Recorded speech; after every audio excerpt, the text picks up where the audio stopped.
Kemi hyrë në një fazë vendimtare. Një fazë vendimtare që dje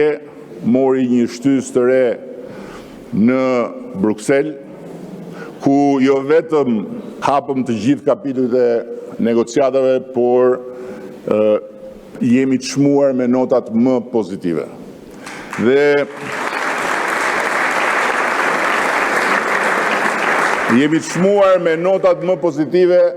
pikërisht sepse jo vetëm i kemi qëndruar strikt të gjitha detyrave dhe praktikisht sot jemi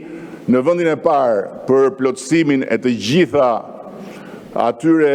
kërkesave të parashikuara nga plani i ri i rritjes, samiti për cilin do të mbahet nesër apo pas nesër këtu në Tiranë, dhe nga ana tjetër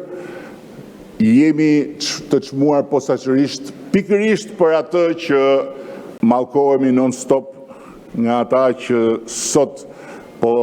më fusin në një borxh shumë të madh me këtë pamje spektakolare që po më ofrojnë. Pikërisht për drejtësinë,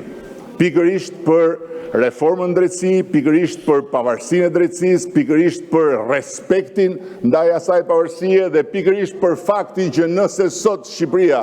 për herë të parë në histori lufton me korrupsionin, nëse sot Shqipëria për herë të parë në histori heton pa dallim, nëse sot Shqipëria për herë të parë në histori ka vendosur në të njëjtin nivel me pushtetin legislativ dhe pushtetin ekzekutiv edhe flamurin e pavarësisë së pushtetit drejtësisë, kjo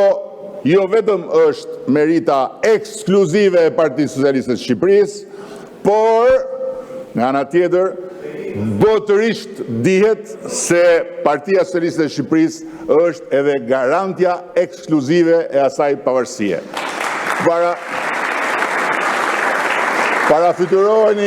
Parafytyroni vetëm për një moment se si do ta përplasnin për muri drejtësinë e pavarur ata që për momentin dhe për një kohë të gjatë do vazhdojnë të përplasin vetëm veten. Shumë faleminderit.